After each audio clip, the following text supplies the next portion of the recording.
Bonjour, bienvenue à ce lunch média qui se déroule dans le cadre de la campagne des 16 jours contre la violence qui cette année a pour thématique violence de genre et handicap. On est très heureuse de pouvoir aborder cette thématique qui nous semble essentielle. Et pour pouvoir en discuter, on a décidé d'inviter Céline Vichard et Malik Reynard, qui sont tous les deux, qui ont tous les deux une formation en journalisme. Malik, tu es encore journaliste, et puis Céline, tu pratiques plus, si je ne me trompe. Euh, Juste avant de commencer, donc on nous a demandé, il y a pas mal de personnes qui pouvaient pas être là aujourd'hui, on nous a demandé si c'était possible de faire un enregistrement. Donc on va enregistrer la discussion. Donc il y aura une première partie de discussion avec Céline et Malik qui sera enregistrée. Puis on va stopper l'enregistrement pour une seconde partie qui sera plus de l'ordre de vos questions et des discussions. Comme ça, vous pourrez aussi discuter et poser toutes les questions que vous aurez librement et sans crainte. Voilà. Et donc, sans plus tarder, ce que je vous propose d'abord, c'est de vous présenter Céline et Malik. Lequel des deux veut commencer? Allez Malik, je te laisse commencer. C'est vrai? Ben oui. Bon, ben, alors, j'allais dire Céline, mais j'y vais. Euh, je m'appelle Malik Reinhardt et je suis journaliste depuis un peu plus de 10 ans maintenant. Je suis indépendant. Je travaille notamment pour Le Temps en tant que pigiste et pour la RTS en tant qu'intervenant en éducation aux médias. Donc, mon travail, c'est de parler de médias avec les jeunes. Et puis, à côté, évidemment, j'ai spécialisé mon travail un peu et moi, finalement, sur la thématique du handicap, euh, parce que, parce que quelque part, c'est une étiquette qui prend beaucoup de place chez moi et qui, par la force des choses, m'a amené à traiter de cette thématique. Et donc, je la traite assez fréquemment pour des médias, pour des conférences, pour des newsletters, etc., etc. Donc voilà, je suis très content d'être avec vous ici aujourd'hui. Merci. Bonjour à toutes et à tous, je prends le relais. Je m'appelle Céline Vichard, comme l'a dit Valérie. Je suis ancienne journaliste RP en presse écrite et multimédia. Ancienne beaucoup de choses. J'ai fait aussi du community management, de l'enseignement, du français notamment. Et depuis plusieurs années maintenant, je suis à la tête de ma propre entreprise qui s'appelle Vision Positive et avec laquelle je fais essentiellement de l'accompagnement de projets en accessibilité de l'information, qu'elle soit print ou digitale, sur les réseaux sociaux, sur Internet, etc. J'accompagne beaucoup les institutions culturelles, mais aussi les villes, cantons, communes, petites et moyennes entreprises. Et à côté de ça, je suis assez impliquée dans le milieu associatif, notamment par le biais de deux associations que j'ai cofondées qui s'appellent Plein Accès et Plein Accès Suisse, avec lesquelles nous pilotons la médiathèque numérique accessible Mona Lira, qui rend des livres accessibles pour l'ensemble des personnes empêchées de lire en raison d'un handicap. Donc je ne suis plus vraiment journaliste, mais je fais beaucoup de chroniques littéraires, donc je mets à profit mes anciennes compétences professionnelles du milieu dans mes activités actuelles sous différentes casquettes. Et je n'ai jamais traité, contrairement à Malik, dans ma carrière professionnelle, ni actuelle, ni passée, quand j'écrivais des papiers, des questions propres, vraiment spécifiques, spécifiquement au handicap, parce que j'estimais que j'avais pas à écrire de sujets en lien avec le handicap, alors que j'en avais un. Voilà, parce que effectivement, je l'ai pas précisé, mais je suis malvoyante de naissance. Merci beaucoup pour cette présentation. Et pour venir ici et participer à cette discussion. En préparant, on s'est dit que ça serait intéressant déjà de poser un peu un état des lieux. Et pour ça, j'aimerais bien vous entendre d'abord sur les chiffres. Peut-être d'abord sur quelques chiffres au niveau du handicap en Suisse, hein, qui nous donnent des éléments. Puis ensuite, sur les chiffres qu'on a, on n'en a pas beaucoup, sur la question des violences de genre et du handicap. Je sais que Malik, vous avez notamment une newsletter et vous avez euh, pardon, consacré un numéro, on dirait, à cette question-là. Donc, je ne sais pas lequel des deux veut commencer. Peut-être Céline et puis Malik, vous complétez? Ouais, on va dire. Avec grand plaisir. Donc, bah, les chiffres du handicap en Suisse, on estime que ça touche aujourd'hui à peu près 20% de la population, donc environ une personne sur cinq. En Suisse, ça représente 1,8 million de personnes, tout type de handicap confondus. Évidemment qu'il y a les handicaps très visibles, comme souvent les handicaps physiques, certains handicaps sensoriels, comme la déficience visuelle à partir du moment que vous vous déplacez avec une canne blanche, notamment, ou que vous avez un strabisme très visible, etc. Mais après, vous avez tout un tas de handicaps qui sont invisibles, notamment la déficience visuelle quand elle est corrigée avec des simples lunettes, jusqu'à une limite de 40%, la déficience auditive, la déficience intellectuelle qui ne se voit pas toujours forcément, les handicaps psychiques qui touchent un nombre important de personnes au cours d'une vie. On estime qu'il y a environ une personne sur deux qui peut traverser, par exemple, un événement dépressif au cours de sa vie, sans tomber dans la dépression chronique.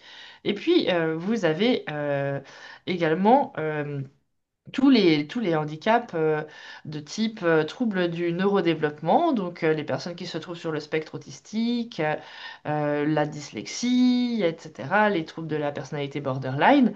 Donc, toutes ces combinaisons cumulées concerne 20% de la population, en sachant que parmi les différents types de handicap, 80 ou 80% de ces derniers sont invisibles. Donc, au quotidien, vous côtoyez forcément, d'une manière ou d'une autre, des personnes qui ont des handicaps sans forcément que vous ne soyez au courant que ces personnes sont concernées par cette thématique.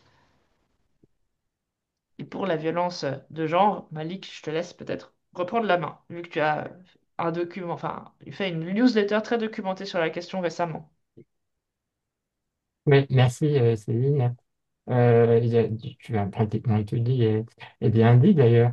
Euh, Donc, je vais pas rajouter grand-chose, mais effectivement, on estime que on est à 1,8, 1,9, il y a même des 1,9 millions hein, maintenant de personnes handicapées en Suisse. C'est effectivement 22%. C'est un chiffre assez conséquent, en fait. Si on le met en perspective, il faut être prudent quand même en se disant que ce chiffre, il varie fortement en fonction de la méthode de calcul utilisée par l'Institut de sondage, parce que le handicap est parfois considéré dès du moment où il y a une difficulté à participer à une activité quotidienne de la vie de tous les jours, et puis certains instituts de sondage ne considèrent pas, par exemple, le handicap psychique, type la dépression etc. Et les personnes dépressives ou avec des maladies psychiques chroniques sont une grande part des personnes handicapées aujourd'hui en Suisse.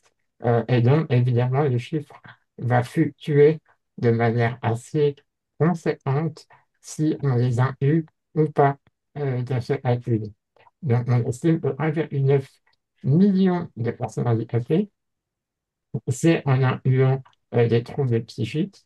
Et puis, notamment, parce que la Suisse est un pays vieillissant, et puis qui dit vieillesse dit terrain fertile pour un handicap. Et donc, plus la population est âgée, plus le handicap a de la place pour se développer de façon naturelle. Donc, voilà, on estime en Suisse qu'il y a beaucoup de personnes handicapées. Pour comparer avec la France a 15-16% de la population, c'est même moins que nous. Donc, on estime que nous, on a des chiffres très hauts parce qu'on a une population très âgée aussi. Donc, Donc, ouais, il explique tout ça. Et puis sur euh, la problématique des violences, notamment sexuelles, la Suisse a très peu de chiffres, pour simplement ne pas dire pas du tout. Elle n'en a pas. Euh, Toutefois, le Conseil fédéral a reconnu il y a quelques années qu'effectivement, il y avait un problème de violence particulièrement dessiné chez les personnes en situation de handicap. Des études européennes estiment que les personnes handicapées ont 2 à 3 fois plus de risques de vivre des violences, que ce soit verbales, psychiques, physiques ou sexuelles, dans leur vie. Et ce, peu importe dans le pays où elles vivent.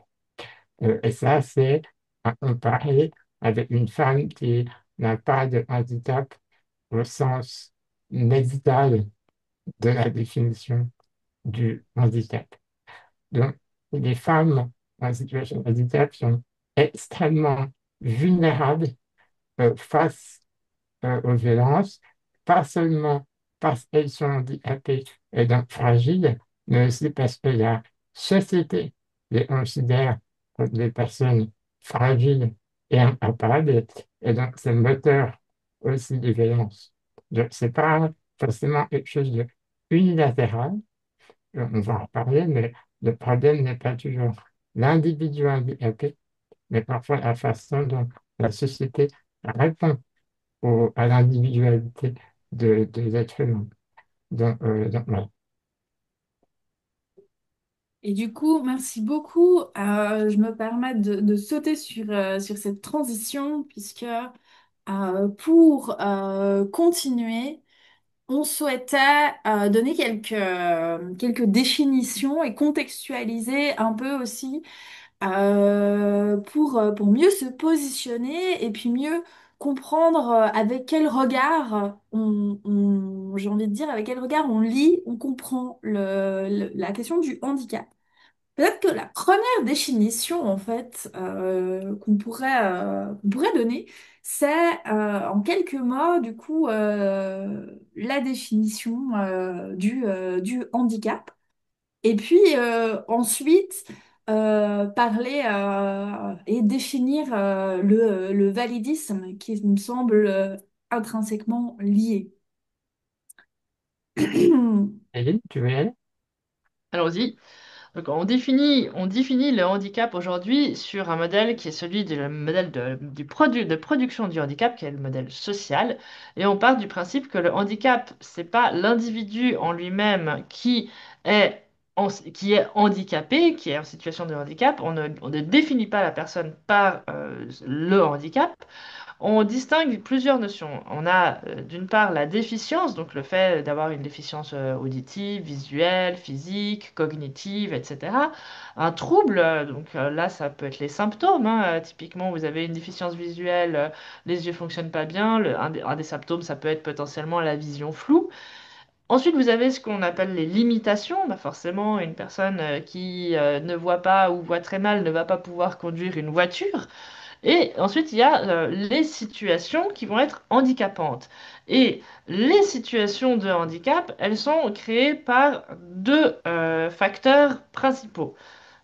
D'une part, l'environnement, quand il est mal conçu, notamment le cadre bâti, par exemple, va mettre les personnes en situation de handicap, qui que vous soyez d'ailleurs, hein, si vous êtes une personne de moyenne ou petite taille et que vous essayez d'attraper le paquet de céréales sur la dernière étagère du haut au magasin, eh ben, vous allez peut-être avoir besoin d'un escabeau. Ben, c'est une situation handicapante. Pour une personne qui a certaines déficiences, ben, ces situations handicapantes vont simplement se retrouver beaucoup plus nombreuses au quotidien que pour une personne qui n'a pas de déficience particulière. Donc, d'une part, on a cette question environnementale et d'autre part, on a le comportement de la société, enfin, la manière dont la société se comporte vis-à-vis des individus qui ont différentes déficiences, qui va aussi engendrer des situations handicapantes. Donc en agissant d'une part sur l'environnement et d'autre part sur la manière dont la société se comporte, agit vis-à-vis des personnes qui ont différents types de déficiences, on va limiter, voire carrément supprimer les situations de handicap dans un grand nombre dans un grand nombre, pardon, de cas de figure. Est-ce que tu veux rajouter quelque chose, Malik? Oui, non, je parle pas. Effectivement, on parle de quatre modèles de production du handicap, c'est comme ça qu'on les appelle. Et ce qu'on appelle modèle de production, si on le synthétise, c'est la façon de définir le handicap en fonction de qui on est, de ses intérêts aussi, surtout, euh, et, euh, et de sa vision du monde. Donc, effectivement, il estime qu'il y en a quatre. Donc, le modèle social que Céline a présenté, c'est plutôt le modèle militant aujourd'hui, ou en tout cas des personnes handicapées actives dans l'amélioration de leurs droits. Donc, le handicap, ce n'est pas elle, c'est l'adaptation de la société, l'inadaptation de la société qui crée la situation de handicap, un modèle médical qui lui est le modèle top star actuellement dans notre système actuel.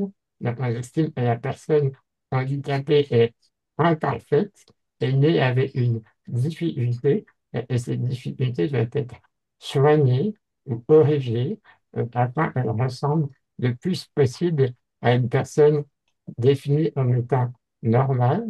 Donc, ça, c'est la vision la plus établie de notre société actuelle du handicap. Et puis, il y a le modèle biopsychosocial, qui est un mélange des deux. En fait, entre le modèle social et le modèle médical, c'est un modèle inventé par l'OMS qui fait finalement un consensus entre les deux et dit que oui, le handicap, c'est un mélange. C'est un mélange de symptomatique. Évidemment, un patient qui a de la peine à respirer, on aura beau faire ce qu'on veut, cette personne aura de la peine à respirer, même s'il y a un ascenseur, des escaliers, etc., etc. En revanche, elle pourra se déplacer plus facilement si la société pense à lui mettre des rampes, des ascenseurs, etc. C'est un fauteuil roulant. Donc, l'OMS estime que le handicap, c'est un mélange des deux. Et puis le dernier modèle, c'est le modèle des droits des personnes handicapées. C'est un modèle plutôt porté par l'ONU et les associations de défense des personnes handicapées, qui finalement s'en fichent un peu de quelle est l'origine du handicap. Selon elles, il paraît évident que les personnes handicapées sont égales en droits et en devoirs par rapport à tout le monde et que leurs droits doivent être respectés à égalité avec le reste de la population, peu importe l'origine du handicap, finalement. Donc, c'est un peu ces quatre visions sociétales que la société peut avoir aujourd'hui sur le handicap de façon globale. Des fois, c'est un peu des nuances entre plusieurs modèles, mais dans l'idée, c'est ces quatre modèles qui régissent aujourd'hui de la définition du handicap qui, définition en tant que telle, n'existe pas vraiment, en fait.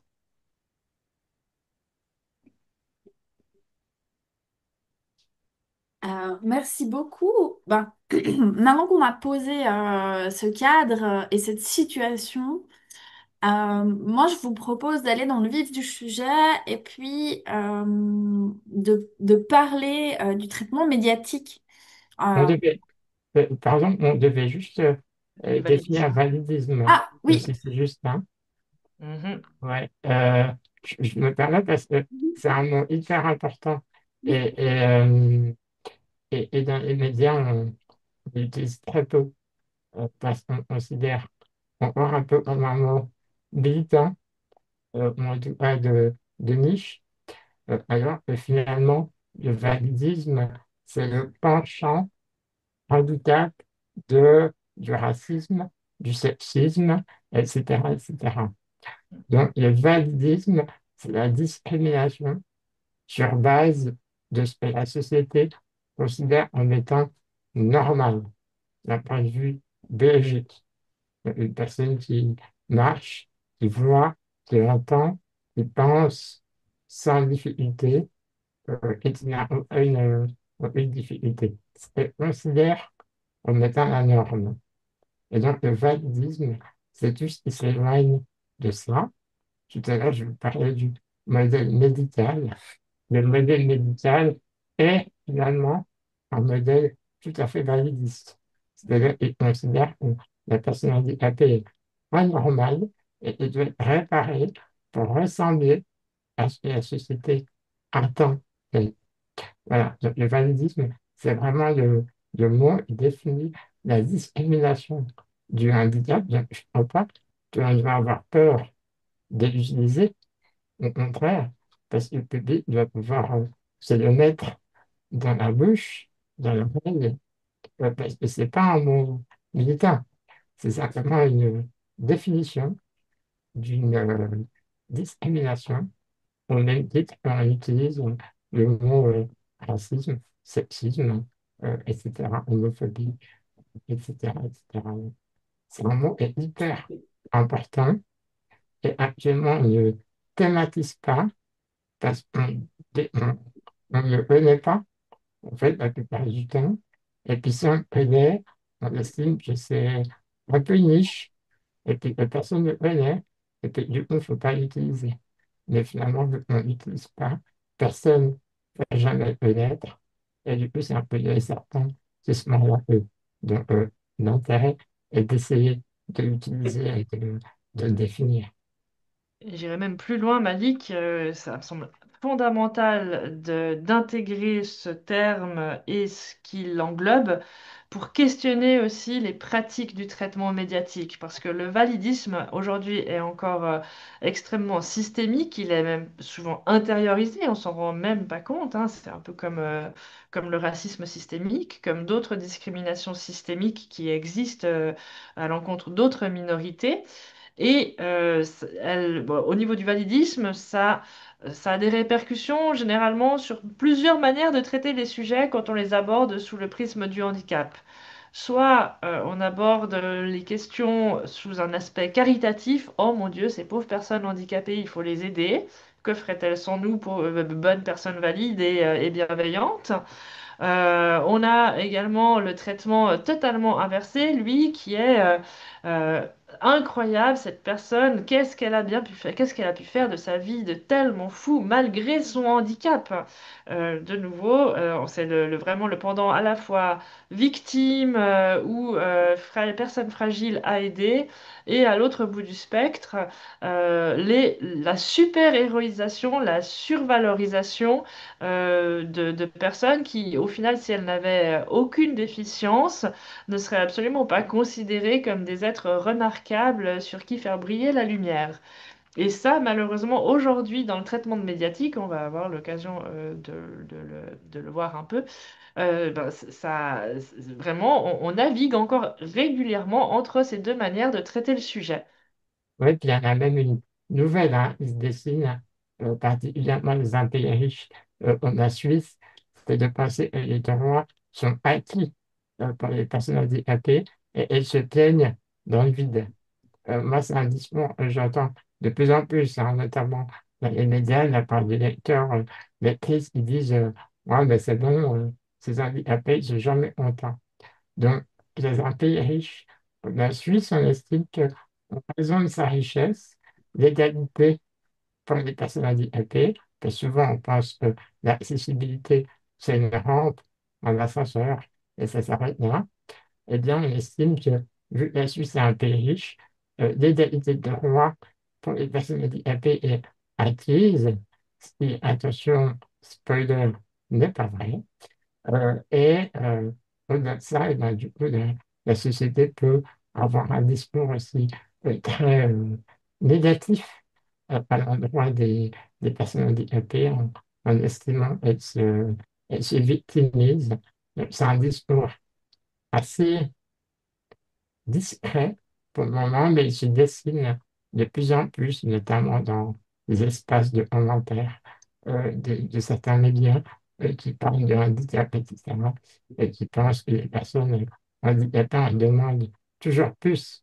Et finalement, elles devraient rester à leur place de personnes handicapées, en fait. Ouais. Ben, merci beaucoup pour cette définition, puis c'est cette magnifique transition qui nous amène justement sur cette question du traitement médiatique. Vous en avez déjà un petit peu parlé hein, de manière générale, mais c'est vrai que on va passer en revue quelques exemples. On a choisi ensemble quelques exemples, mais j'aimerais bien avant vous entendre un peu sur, de manière générale, euh, comment est-ce que vous percevez ce traitement médiatique du handicap et puis plus précisément des violences de genre liées au handicap ou et du handicap.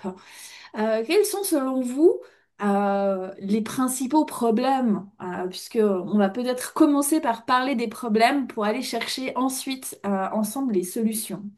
Bonne idée. Je te laisse débuter, Malik, cette fois. Je coupe les C'est vrai? traits. C'est bon, il y a des problèmes. C'est Ah non. facile. Euh, non, je pense qu'il y a plusieurs problèmes. Il y en a pas mal. Premièrement, c'est la façon dont le handicap est traité, de façon médiatique. Actuellement, il est traité principalement comme une thématique de santé et pas forcément comme une thématique de société. Moi, je dis toujours dans mon travail que le handicap n'est pas une thématique. C'est un prisme avec lequel on peut analyser n'importe quelle thématique de société.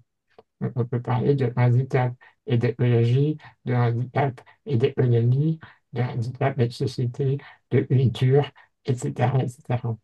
Le handicap est un point de départ, c'est un prisme qui permet de traiter un sujet. Donc, parler de handicap, ça ne veut rien dire, parce que la diversité du handicap est tellement grande que ça ne veut rien dire. Parler d'un sujet qui concerne le handicap, c'est déjà un peu plus précis. Et puis la deuxième carence que j'observe principalement, c'est qu'on traite le handicap selon ce que j'appelle le modèle médical du terme, c'est-à-dire on estime que le problème de la personne handicapée, elle est dans un problème individuel. Donc, Monsieur X n'a pas pu prendre son bus parce que le chauffeur DTL a refusé de le faire monter. Ça, c'est comme la façon dont un article de presse régionale va titrer. Par contre, jamais là où le journaliste va questionner, va mettre en perspective, d'un point de vue sociétal, pourquoi le chauffeur de bus ne fait pas monter cette personne parce que probablement que avant cette personne, il y en a eu d'autres. Et après cette personne, il y en aura d'autres. Et donc, je pense que c'est important de contextualiser et de faire comprendre aux lecteurs et lectrices que ce n'est pas des cas singuliers. Parce que souvent, l'excuse des transports publics ou des handicapés, c'est des cas exceptionnels. Et ça s'entend. Mais ça n'est pas des exceptionnels. C'est quotidien. C'est la norme, en fait, pour les personnes handicapées d'être discriminées à l'échelle des transports publics. Donc, c'est important de présenter au lectorat comme étant une thématique de société à mettre en perspective et à expliquer les enjeux derrière cette ségrégation, quelque part cette discrimination, mais le résultat d'un manque d'adaptation et d'éducation des chauffeurs, des directeurs, directrices, etc., etc. Je pense que c'est important d'arrêter de parler du handicap comme étant un cas individuel parler de Monsieur M, ça ne sert à rien. Ça peut être un point de départ, ça peut être un ancrage qui permet de commencer son papier, un prétexte. On aime bien les ancrages dans le métier, donc c'est très bien. Par contre, il faut les traiter de façon un peu plus globale. On vient voir la façon dont la loi n'est pas respectée, le nombre d'arrêts pas accessibles, le temps de retard des CFF, etc., etc. Et là, on se rend compte que c'est pas individuel, c'est hyper systémique, en fait. Et donc, la population, à mon avis, doit comprendre que ces discriminations de personnes handicapées, c'est pas juste un manque de bol. C'est pas juste les personnes étaient au mauvais endroit, au mauvais moment, avec une mauvaise personne. Non, parce que ça lui arrive tout le temps et elle n'est pas la seule à qui ça arrive. Donc, c'est important de contextualiser. Voilà. Je sais pas ce que tu en penses, Céline. Oui, j'abonde dans ton sens et je dirais plus, et je dirais encore plus précisément pour appuyer ton propos. Donc, tu parles de prisme de handicap, c'est vraiment anglais vos papiers. Pour moi, c'est pas le handicap, c'est même les handicaps. On a tendance à vouloir parler de handicap de manière générale, comme on parle de racisme, comme on parle de discrimination de genre, etc. C'est, à mon avis, un peu simpliste dans le sens où dans les différentes multiplicités que comportent les familles de handicap, les besoins et les discriminations ne sont pas toujours les mêmes, en fait, du fait de la multiplicité des publics. Donc, je dirais que pour aborder votre angle de rédaction, il vous faut aussi cibler vraiment bien plus précisément que le prisme du handicap de manière générale, mais vraiment aller creuser, voilà, est-ce que ça va toucher les personnes à mobilité réduite, les personnes qui ont un trouble du spectre autistique, etc. Enfin, vraiment, soyez pointus parce que, ben, de nouveau, parler de handicap de manière globale, c'est aussi, à mon avis, ne pas aller dans une information claire, précise et qui va vraiment droit au but. Ça, c'est pour moi un point qui mérite d'être mentionné. Et puis, euh, et puis au-delà de ça, donc bah, je vais pas reprendre ce que tu as dit, mais Malik parlait de traiter des sujets sociétaux. Là, tu as passablement abordé les questions notamment voilà, de transports en commun qui sont pas forcément à l'heure, etc., qui mettent les gens en retard. On pourrait parler des heures des nouveaux changements à Renan, qui quand vous avez votre train qui est en retard de 3 minutes et que vous avez 5 minutes pour changer de train, c'est déjà embêtant pour les personnes qui n'ont aucun problème de mobilité. Mais pour une personne qui a mobilité réduite, ça veut simplement dire que vous n'avez pas votre correspondance. Donc concrètement parlant, ça engendre des problématiques de charge mentale, de temps de déplacement supplémentaire, etc., qu'on voit jamais dans les médias, en fait, très honnêtement parlant. Et à côté de ça, vous avez plein de thématiques de société que si vous étiez, et si vous êtes certainement d'ailleurs des journalistes curieux et curieuses, vous pourriez investiguer parce que vraiment, vous relèveriez des tonnes de thématiques problématiques qui se trouvent aujourd'hui sous le tapis. Je vous en sors comme ça une un peu au hasard, mais il y en aurait mille autres. Je ne suis pas sûre que parmi vous, certains et certaines se soient penchés sur les problématiques de l'adoption.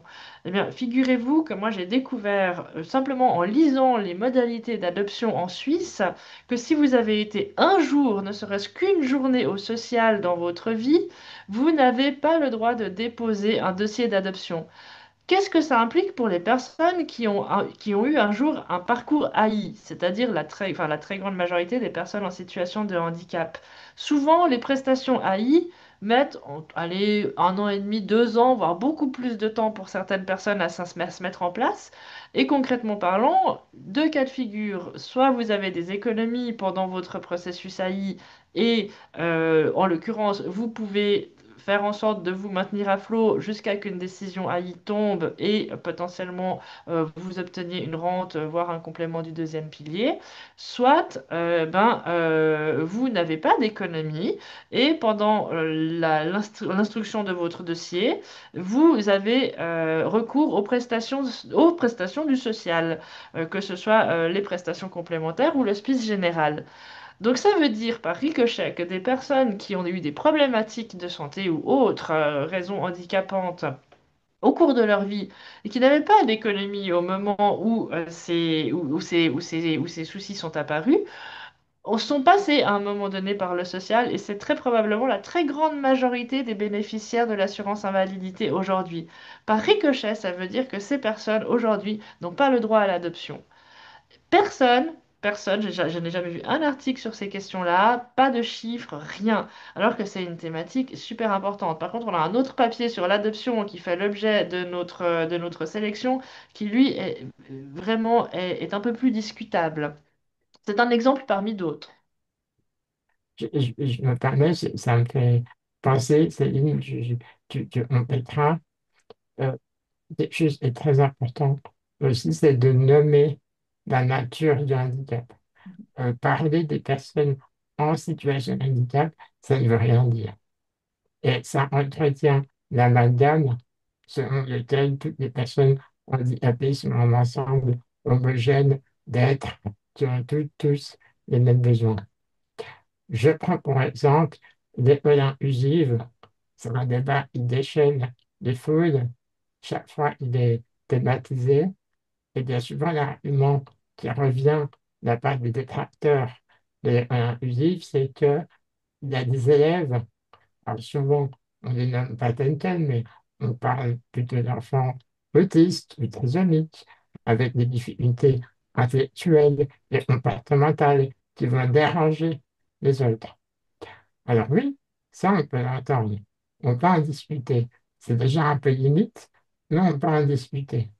Mais ça veut dire qu'on ignore toutes les personnes handicapées qui n'ont pas de difficultés sociales, socio-comportementales, et qui sont aveugles, sourdes, malentendantes, malvoyantes, en fauteuil, etc. Donc finalement, quand on parle de personnes en situation de handicap, on conforte le lecteur, la lectrice, de sa propre définition de la personne handicapée.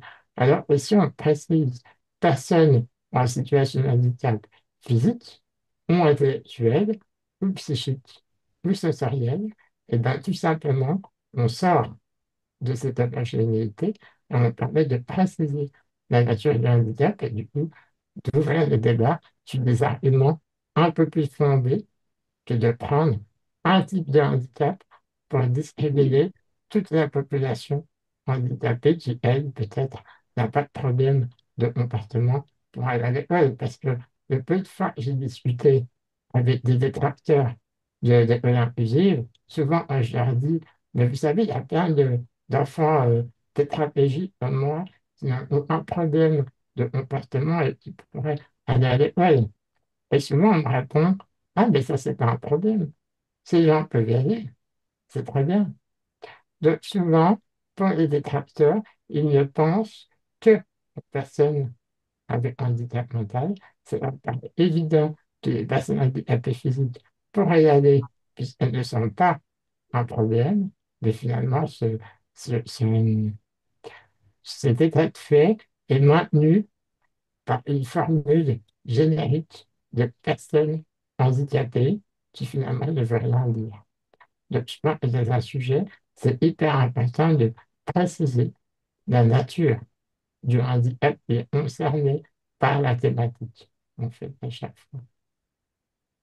Et Merci. je rebondis. Ah pardon, excuse-moi Valérie, je voulais pas te couper. Pas de souci. Ben, merci beaucoup. Effectivement, là, enfin, c'est une des recommandations hein, qu'on a développées aussi ensemble. On transmettra les multiples recommandations.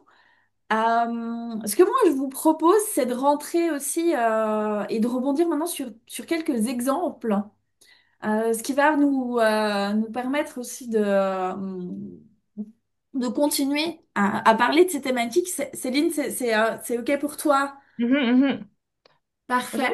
J'avais un mini truc à Oui. rajouter quand Alors, même par rapport à à la précision dont Malik faisait part. Je pense que en tant que professionnel aussi des médias, on a un devoir, c'est celui de faire bouger les choses, en fait, hein, le quatrième pouvoir, etc. Si on ne demande jamais les chiffres qui concernent les personnes en situation de handicap, que ce soit dans le cadre du harcèlement scolaire, finalement dans toutes les thématiques que vous pouvez traiter, eh bien, en fait, on fera jamais évoluer les choses dans le bon sens. Et combien de personnes, par exemple, en situation de handicap, ont vécu de la violence à l'école, voire des agressions sexuelles à l'école, etc., etc. Et c'est aussi, c'est aussi le devoir des professionnels du secteur médiatique, de justement aller aussi dans cette précision, de se questionner sous ce prisme et de ne pas l'oublier en fait, de la même manière qu'on fait attention aujourd'hui à parler de féminicide lorsque c'est une femme qui a été victime de la violence de son conjoint ou ex-conjoint par exemple, ou de qui que ce soit d'autre, etc. L'importance de la terminologie, c'est vraiment un point d'attention auquel il faut pas transiger, sur lequel il faut pas transiger. Et en opposition, on ne va pas dire personne valide, on va dire personne sans handicap ou sans handicap diagnostiqué, en estimant peut-être la médecine n'a pas diagnostiqué avec ça une maladie au sens de ses définitions, mais que peut-être la personne a factuellement un handicap au quotidien. Donc on peut parler de personnes sans handicap ou sans handicap diagnostiqué ou reconnu. Voilà. Ouais, super, c'est vraiment effectivement important de nommer et de bien nommer les choses. C'est pour savoir exactement où on se situe et puis pouvoir visibiliser et interroger les réalités et les bonnes réalités. C'est vraiment je dirais, une des recommandations fondamentales qu'on peut retenir aujourd'hui. Moi, ce que je vous propose, c'est de réagir à quelques articles et ou situations euh, et ou affaires. Et là, donc, je vous ai j'ai transmis à tout le monde un fichier, le fichier PDF de l'article dans le chat du Zoom. J'aimerais beaucoup vous entendre sur un article qui a été écrit donc en 2021. C'est un article un dossier dans Arc Info sur, de manière générale, les violences sexuelles et qui récolte plusieurs témoignages, dont là, le témoignage d'une femme qui est visiblement en chaise roulante. Et il y a eu le choix aussi rédactionnel de mettre sa photo. Toutes les témoins ne sont pas photographiés, mais elle a été photographiée. Et donc, c'est aussi visibiliser sa situation. Qu'est-ce que vous en pensez de cet article? Qu'est-ce que vous pouvez en dire? Bonne, mauvaise pratique? Comment est-ce que vous avez envie d'y réagir?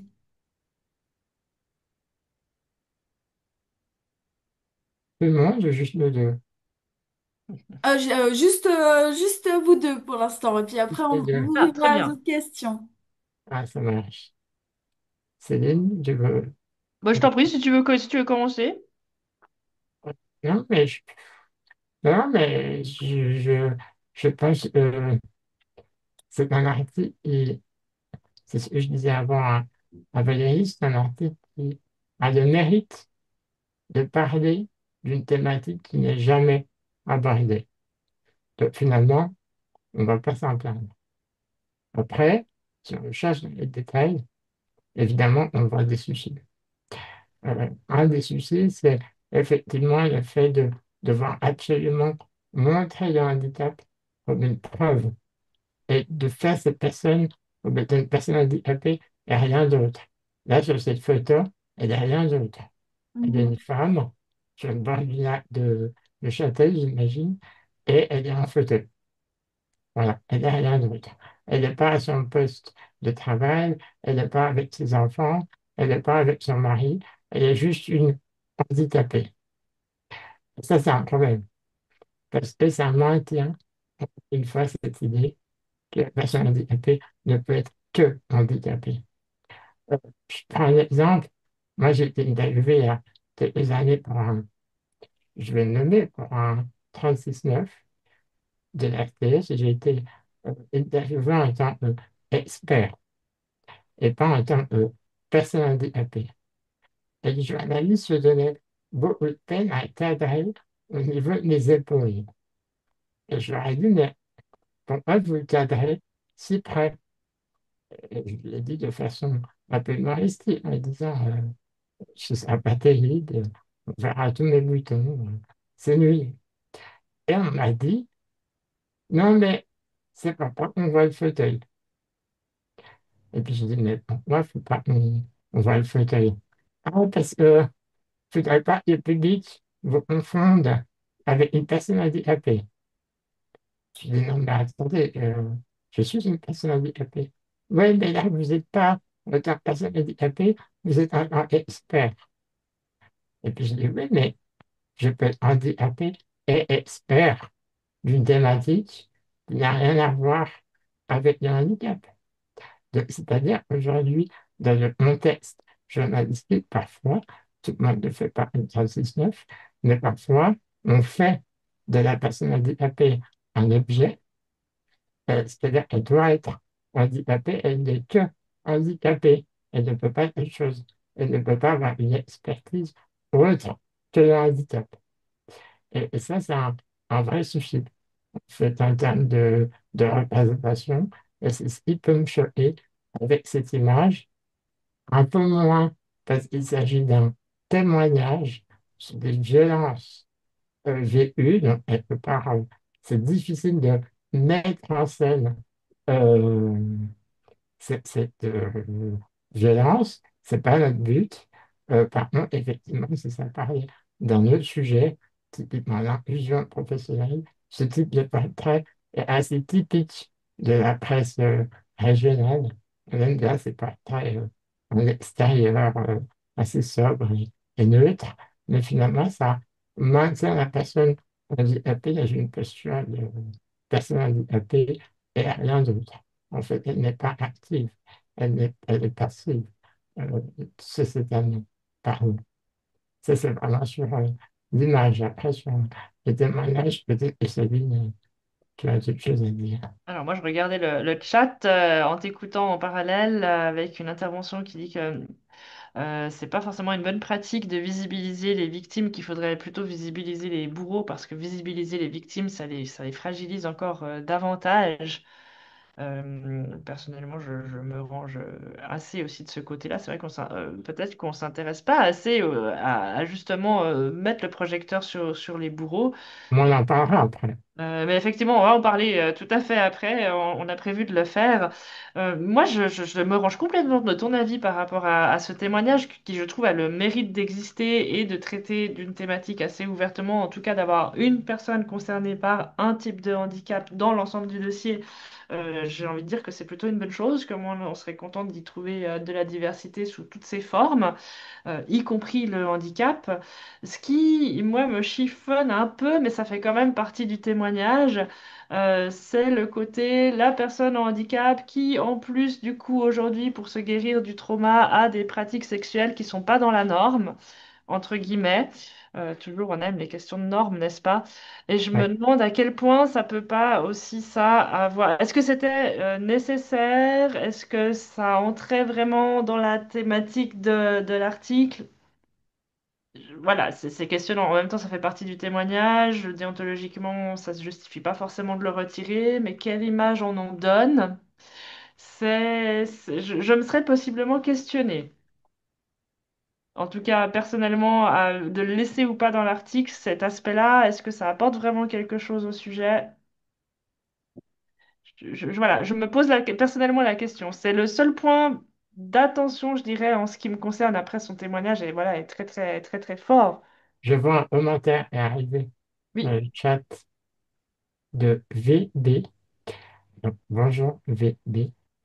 Euh, vous dites que il serait peut-être une bonne piste de demander aux personnes, Victoria, bonjour Victoria, vous demandez aux personnes handicapées de la façon dont elles souhaiteraient être euh, représentées.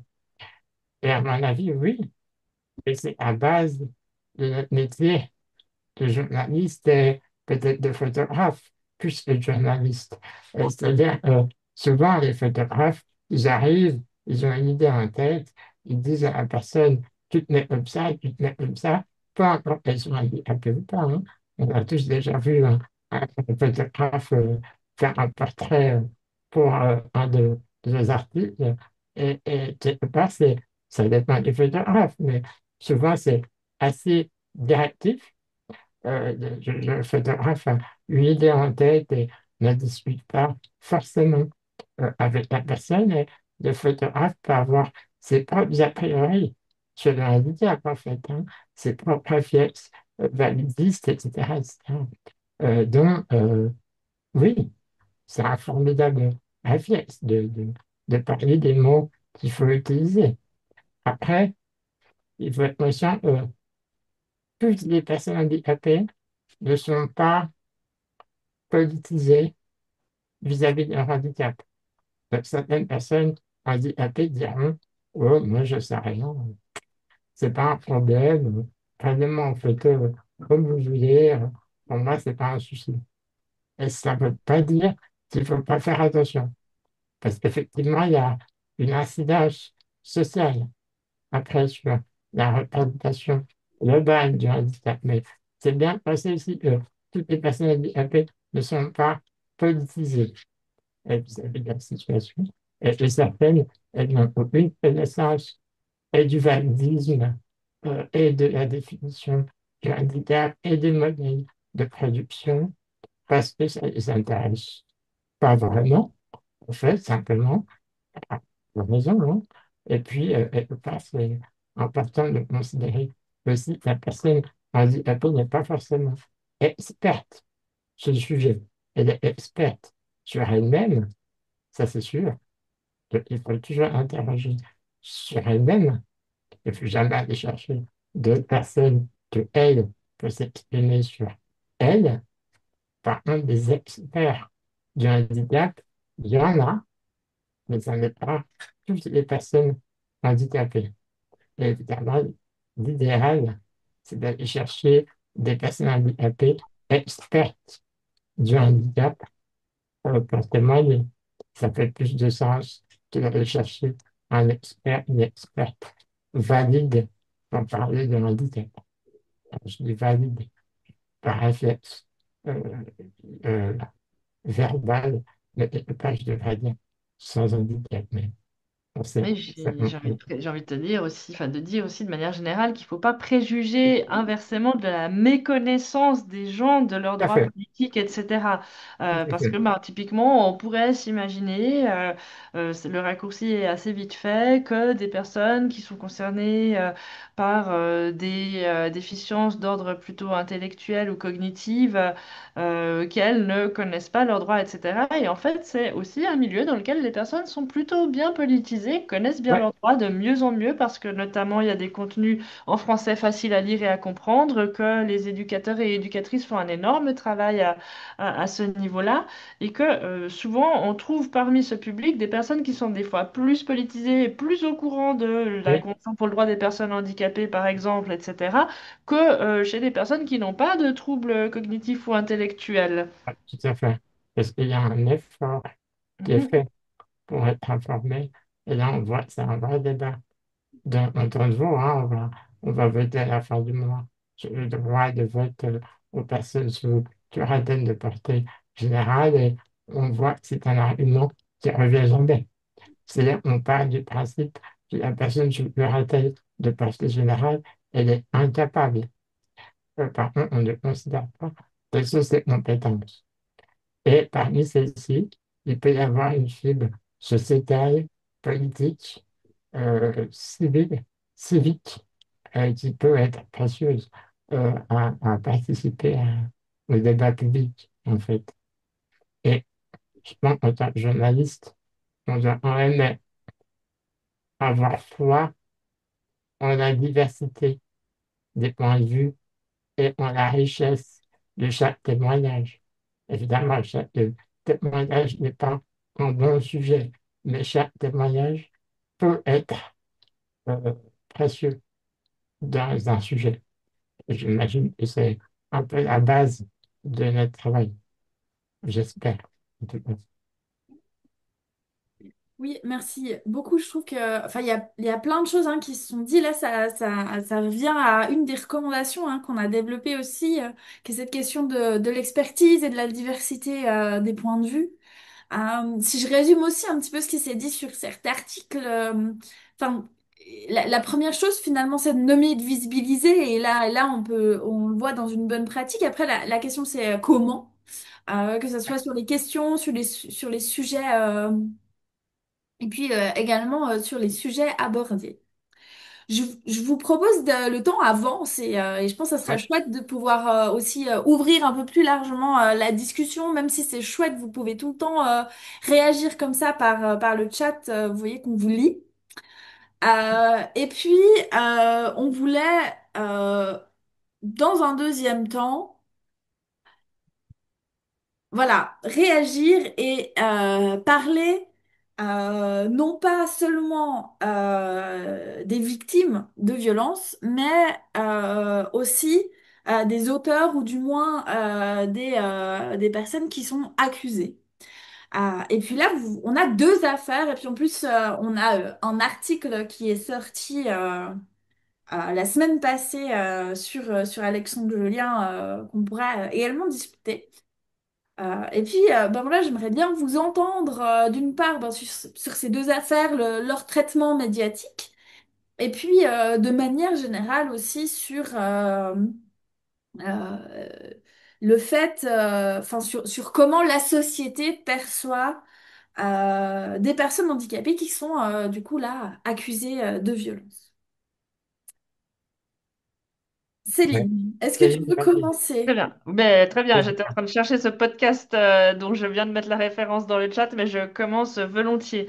Je pense qu'il y a une réelle problématique aujourd'hui avec la manière dont on perçoit potentiellement la culpabilité ou non-culpabilité d'une personne en situation de handicap dans des affaires notamment d'agression sexuelle, parce que ben, typiquement on l'a vu en France avec l'histoire de Damien Abad. Le premier argument c'est non mais c'est pas possible, il n'a pas pu faire ça, il est en situation de handicap. Et moi, immédiatement, ça me fait penser à ce spot de prévention, justement, qui avait été, de sensibilisation plutôt que de prévention, qui avait été lancé en France à la télévision il y a quelques années en arrière, En où on Belgique. voyait quelqu'un au volant de sa voiture insulter à peu près tout ce qui passait enfin, à portée de sa fenêtre, sortir de la voiture, etc. Et au dernier moment, on constatait qu'en fait, c'était sauf erreur, un judoka paralympique assez connu dont j'ai oublié le nom. Il était en fauteuil roulant en fait. Il était PMR, donc personne à mobilité réduite, et à un moment donné, il refuse aussi de donner son chemin à une personne aveugle qui passe avec son chien guide. Enfin, ce clip est assez marrant. Et le slogan de fin, c'était cette personne est en situation de handicap, mais c'est avant tout un con. Et clairement, parmi les personnes en situation de handicap, il n'y a pas que des gentils, il n'y a pas que des gens bien. En fait, le handicap ne définit pas l'individu, et par conséquent, il y a parmi les personnes en situation de handicap aussi des violeurs et peut-être même des violeuses, allez savoir, des personnes violentes psychiquement, voire psychologiquement plutôt, voire physiquement, et se cacher derrière le handicap parce que justement la société a construit cette image très validiste du fait que si on est en situation de handicap, on est forcément diminué et donc incapable d'un geste négatif envers qui que ce soit et qu'on est plutôt la personne à protéger. Alors, possiblement qu'il y a des personnes qui doivent être protégées du fait de leur vulnérabilité, l'un n'empêche pas l'autre, mais en même temps, le fait d'être en situation de handicap n'exclut pas d'être coupable d'un certain nombre d'agissements et ce n'est pas enfin, le handicap n'est pas un argument pour potentiellement être exempté d'un procès équitable, etc. Non, effectivement. J'ai une question. Tu avais fini, Céline? Oui, oui, je t'en prie. J'ai une question de logique. C'est évident que si on accuse un tétraplégique d'avoir tué par arme à feu sa femme, ça ne fait pas de sens. Parce qu'il aurait dû avoir un complice entre deux. c'est évident. Par contre, dans le cadre d'une agression sexuelle, et je pense que la police est très peu préparée à ça aussi, ainsi que la justice. D'ailleurs, c'est typiquement dans le cas d'Amir Abad, d'abord physiquement, ancien ministre de Solidarité en France, était d'ailleurs le premier en situation de handicap. Donc, d'abord, on s'est dit, chouette, il y a enfin un ministre concerné par la thématique qui va politiser le truc, et 2 semaines après, il disparaît pour agression, pour tentative de viol. Euh, Finalement, un des arguments est beaucoup revenu, c'est que physiquement, il n'était pas capable de contraindre physiquement donc, ouais, une femme. Alors oui, ça on peut l'entendre. Par contre, qu'est-ce qui empêche Damien Abad de sédater sa victime? Qu'est-ce qui empêche Damien Abad de commanditer la sédation de sa victime au travers d'un complice? Qu'est-ce qui empêche Damien Abad de faire de l'abus de pouvoir du fait de sa fonction? Toutes ces choses-là, elles sont possibles, même avec le handicap de Damien Abad. Même moi, je suis tétraplégique, je peux être un agresseur sexuel. C'est ça qu'il faut comprendre. C'est qu'il ne suffit pas d'être violent physiquement pour être dans une agression. On peut être tout à fait dans une agression, on est tout à fait passif physiquement, mais en étant dans une sorte de contrainte, qu'elle soit psychologique, qu'elle soit chimique, qu'elle soit en termes de pouvoir, etc., etc. Et dans le cas de Dan Arvad, qui n'a pas été jugé, sauf erreur, encore, eh bien, la présomption d'innocence, évidemment, s'applique pour moi, toute personne d'un point de vue déontologique, mais par contre, on ne peut pas disqualifier une possible condamnation sous le seul prétexte qu'il est handicapé physique. Ce n'est pas recevable. Évidemment, la présomption d'innocence doit être respectée comme avec chaque individu, ça paraît assez évident. Pas moins, pas plus, parce qu'il est handicapé. En revanche, on doit questionner et informer le public aussi. On peut faire un sujet un peu périphérique à ça en expliquant que, par exemple, le viol, ça n'est pas que de la contrainte physique. Ça peut être de la sédation, ça peut être du contrôle psychique, etc., etc. C'est typiquement les sujets euh, à mettre en satellite de ce genre d'actualité type d'Anna Abad, pour faire comprendre au public que ben, il y a des personnes qui, même empêchées physiquement, peuvent faire du mal d'autres manières. Je vois qu'il y a Victoria qui doit nous quitter. Donc, merci beaucoup Merci Victoria. d'avoir été ici et bonne journée.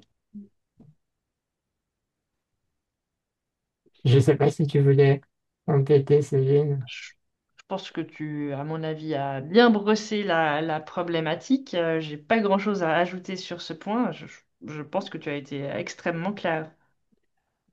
Oui, puis je crois que c'est une des recommandations hein, qu'on a aussi développées. Le handicap n'excuse pas d'office, en fait. Ouais, C'est ça, qu'on pourrait retenir et résumer. Et se dire finalement, derrière une personne handicapée, il y a aussi une personne. Alors, on l'a mentionné, puis on le rementionnera après, ça fera la transition. Hein.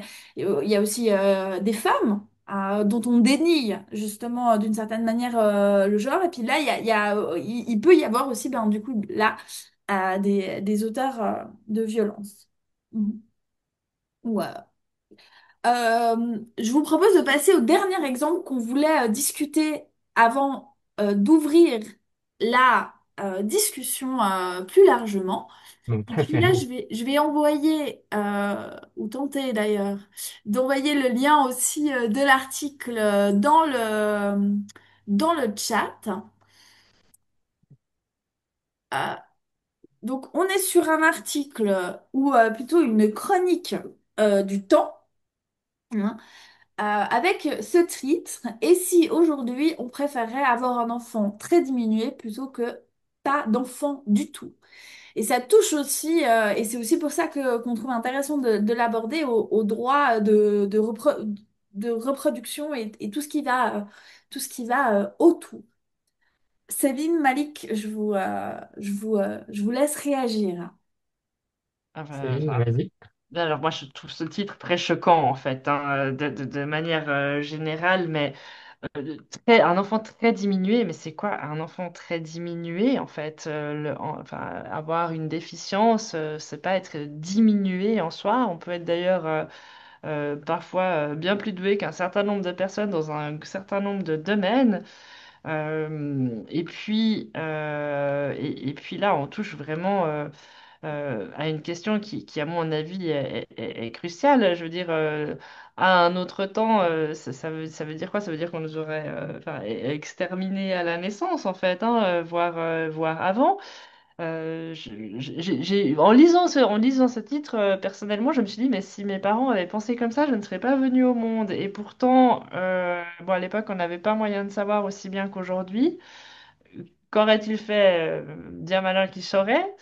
Mais en attendant, il me semble en vous parlant aujourd'hui et au vu de nos parcours respectifs, autant celui de Malik que le mien, on peut pas exactement dire qu'on puisse parler d'une diminution. Et il me semble même plutôt qu'on est plutôt des apports constructifs à la société de manière générale.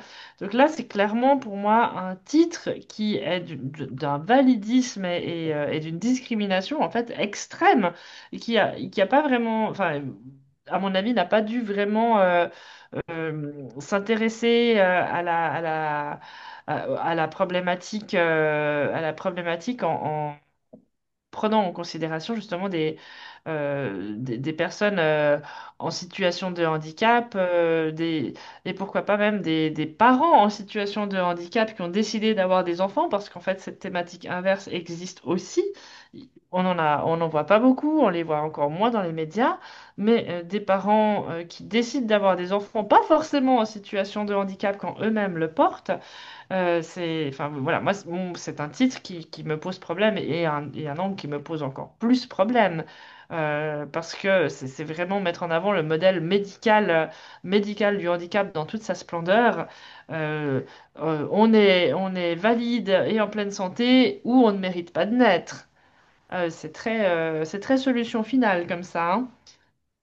Malik? Je agis sur ce que Wayne Duty dit en commentaire. Bonjour, vous dites qu'il semble que ces propos soient eugénistes. Hmm, Précisément, tout à fait. précisément, on est en plein eugénisme. On pourrait tenter de dire que c'est un titre un peu putassier, et puis on a tous fait un titre déjà un peu putaïque, et puis Hmm. c'était sympa, puis c'était rigolo, il y avait un effet de style, on trouvait ça vachement cool, et en fait, c'est pas terrible. Sauf que là, c'est toute la chronique qui va dans cette direction. C'est pas juste un titre. Hmm. Alors, c'est à la limite, c'était un titre un peu maladroit. Bon, on va en discuter, puis ok, ça se change. Mais là, c'est toute la chronique qui a été validée. Elle est signée par une journaliste qui n'est pas à son coup d'essai d'articles qui frôlent l'eugénisme et le validisme. Il y en a eu d'autres avant et il y en a eu d'autres après. Et donc, cet article, il date de février 2025, je crois, ça fait un. Il n'est pas vieux, hein, c'est très récent. Et donc, aujourd'hui, les lecteurs et lectrices du Temps sont ramenés à lire ce genre de réflexion. Alors, on a le droit de se poser ces questions. Par contre, il faut les mettre en perspective. Et on ne peut pas simplement tenir un avis dessus unique. C'est pas possible. Parce qu'effectivement, c'est eugéniste, ça renvoie à des choses extrêmement sombres de notre histoire. Hmm. Et effectivement, voilà, on ne doit pas cacher l'histoire existée, etc. Mais je pense que c'est important de mettre ce genre de problématiques. C'est bien de les traiter. C'est même super. Par contre, on doit les mettre en perspective du point de vue du passé, du présent, du futur, et puis ce que ça peut impliquer, en fait, pour ces enfants. Effectivement, aujourd'hui, on voit une baisse de la natalité chez les personnes trisomiques, parce qu'évidemment, on détecte plus vite. Le diagnostic prénatal de la trisomie est obligatoire. Donc, évidemment, il y a très peu de familles qui gardent un enfant une fois qu'il est diagnostiqué trisomique, parce que la société est validiste. Et puis, évidemment, lorsque on ambitionne d'avoir un enfant, on n'ambitionne pas trop qu'il soit handicapé. C'est pas une éventualité. Donc, c'est évident que ça ouvre des débats de société qu'il ne s'agit pas de nier. Évidemment, aujourd'hui, une femme est légitime à se poser la question, après un diagnostic de handicap, si elle souhaite garder cet enfant ou pas. Donc, il n'est pas question de discuter le droit à l'avortement. Il est vraiment question de discuter de ce biais hyper-eugéniste qui dit peut-être il y a des femmes. Ça veut jamais dire. Il y a des femmes un peu folles qui peut-être préféreraient avoir des enfants diminués plutôt que pas d'enfants du tout. En fait, ça sous-entend une idée un peu de ce genre. Et moi, ça me met extrêmement mal à l'aise vis-à-vis de moi, mais vis-à-vis de mes parents aussi. Et de tous les parents d'enfants en situation de handicap aussi à venir, en fait. Après, je pense Ouais, qu'il puis, faut aussi tempérer. Pardon, excuse-moi, Valérie. oui, non, mais enfin, je me permets parce que je trouve que c'est intéressant aussi, enfin, parce que Malik, tu mentionnes la question du droit à l'avortement, mais je trouve que justement, dans une telle chronique, on est vraiment à l'intersection parce que pour moi, il y a aussi toute une problématique ici de qu'est-ce qu'on considère comme être un avortement légitime ou non. Oui, Et c'est en ça. fait, à mon sens, le droit de ne pas avorter fait partie du droit à l'avortement et des droits reproductifs et est essentiel. Et là, on voit, et puis je trouve très, parce que de manière ironique, tu dis cette folle qui, ou cette, enfin, et c'est vraiment là, c'est vraiment ce qui se cache derrière, hein. C'est ces femmes qui ne sont pas capables de prendre les décisions qui sont justes pour elles et qu'on doit guider, c'est cette norme. Et ici, je trouve qu'il y a vraiment cette double norme qui est très présente entre la norme face à ce qui est considéré comme valide ou non pour les personnes handicapées, cette norme validisme, et puis cette norme sexiste qui dicte aux femmes ce qui est bien ou mal. Et puis là, on est vraiment à l'intersection de ces deux normes Ah qui ouais. se mêlent, quoi. Céline, je t'ai... Aucun souci, je reprends le fil du coup, mais c'est vrai, je voulais rebondir sur un peu autre chose parce que j'aurais voulu un peu tempérer le point de vue de, enfin, disons, donner un autre angle au propos de Malik. Ben, on peut aussi se poser la question, du coup, en tant que femme concernée par un handicap, est-ce qu'on veut le transmettre ou pas, si on sait que c'est transmissible? Enfin, moi, je pense que, de nouveau, il y a autant de pluralité de points de vue qu'il y a de personnes concernées par différents types de déficiences. Mhm. Personnellement, autant je suis pour le fait que, enfin, il me semble assez normal que tout le monde ait le droit de choisir en toute conscience si on souhaite ou pas garder un enfant, ce qui fait tout à fait partie du droit à l'avortement. Et d'un autre côté, on doit aussi pouvoir être OK avec l'idée qu'on soit en situation de handicap ou non, mais surtout mais en l'occurrence là, si on l'est, de se dire ben, potentiellement on n'a pas envie de le transmettre, pas parce qu'on en a forcément peur ou que sais-je, mais parce qu'on sait aussi potentiellement ce que ça implique en termes de suivi médicaux, etc. Et que et qu'on n'a pas forcément envie de le faire porter à quelqu'un d'autre. Ça, c'est aussi un point de vue qui peut être entendu et qui ne va pas à l'encontre du fait, enfin, ne va pas dans le sens de faire disparaître les personnes qui ont des déficiences de la planète, mais au contraire de le faire en toute conscience, en sachant que ben, potentiellement, les enfants à naître n'ont pas forcément le caractère des parents, etc., etc. Et ça, on le sait, et ça, on le sait jamais. Donc, de nouveau, je pense que c'est aussi un propos très propre à chacun. Enfin, là, pour le coup, ça me touche très personnellement parce que j'ai eu l'occasion dans ma vie de me poser cette question.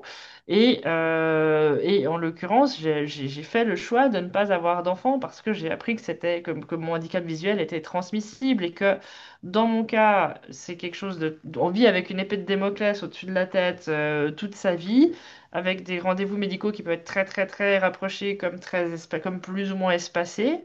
Mais c'est vrai que bah, psychologiquement, c'est pas forcément donné à tout le monde de pouvoir l'assumer, je dirais, avec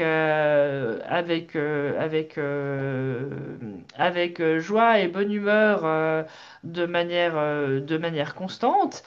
Et je pense qu'à un moment donné, c'est des choix qu'on a le droit de faire aussi, en fait, et pour lesquels on ne devrait pas être jugé, mais quel que soit le choix. Ouais, ça doit être des cas individuels et ça ne doit pas être un projet de société, en fait, d'éradiquer les personnes handicapées. C'est ça que je voulais dire avant.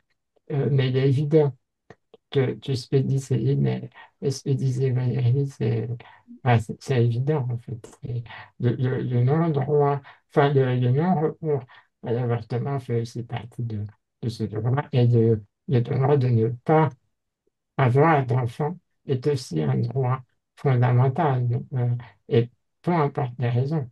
Donc, effectivement, Tout à fait. Puis, enfin, moi, je trouve, bon, on n'aura pas beaucoup le temps de l'aborder, malheureusement, mais cet article, je le trouve aussi intéressant parce qu'il ouvre aussi tout un sujet. Et puis, ben, on en parlait hein, en préparation, que quand on parle de genre et de handicap, en fait, il y a aussi toute la question des suivis gynéco, par exemple. Il y a toute la question aussi des stérilisations forcées. Enfin, il y a énormément de violences qui découlent aussi de ces droits reproductifs et du handicap et de ce que la société, du coup, estime et finalement les biais validistes que la société impose aux personnes. Parce que, enfin, finalement, c'est ça, hein, qui se cache derrière. ouais, c'est vrai. Moi, je vous propose de conclure pour aussi ouvrir un peu plus largement la discussion. Euh, donc, juste avant ça, pour clore la vidéo qui du coup sera enregistrée et mise en ligne, je rappelle que donc on a développé des recommandations qui sont dès à présent sur le site de Décadré. Je vous enverrai le lien par mail, enfin le document carrément par mail suite à cette discussion. Ces recommandations, on les a toutes abordées dans cette discussion, hein, puisque si je les cite rapidement, on avait la première qui est les personnes en situation de handicap sont concernées par les violences sexistes et sexuelles, hein, donc l'idée, c'est de les nommer, de nommer cette réalité. Les femmes en situation de handicap restent des femmes avant tout. C'est aussi cette question finalement de l'invisibilisation et notamment des violences en matière de santé, de parentalité, de sexualité, hein. Il n'existe pas un seul type de handicap, ni une seule façon de le vivre. Et ça, cette question qu'on a abordée, hein, de ne pas généraliser, de préciser notamment la nature du handicap quand on en parle. Le handicap n'est pas un problème individuel, mais un fait social. Ça, c'est la base de passer sur ce modèle social et puis de questionner aussi finalement le validisme de la société.